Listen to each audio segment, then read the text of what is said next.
12 નિર્દોષ બાળકોએ જીવ ગુમાવ્યો, 2 શિક્ષકોએ જીવ ગુમાવ્યો. આજે એ વાતને મહિનો થઈ ગયો, પરંતુ આજે પણ આ 12 બાળકોના પરિવાર ન્યાય ઝંખી રહ્યા છે. ભ્રષ્ટ અધિકારીઓ જેલમાં જાય તો આવતીકાલે બીજેપીના મોટા માથાઓના નામ આમાં બહાર આવે જ. કોંગ્રેસ પક્ષે આજે અહીંયા એક પ્રાર્થના સભાનું આયોજન કર્યું હતું, રામધૂનનું આયોજન કર્યું, જેમાં આ 12 નિર્દોષ બાળકોના પરિવારજનો પણ જોડાયા હતા. એમની પર જે દુઃખનો પહાડ તૂટી પડ્યો છે, આપણે કલ્પના પણ ના કરી શકીએ.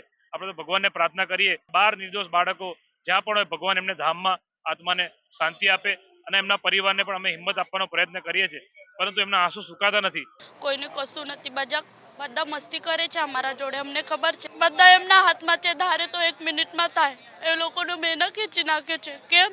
એમનું નથી ને, એટલે ને. આજે 20 પકડા બી એમાં છે, ગુનેગાર છે પણ નિર્દોષ છે બધા.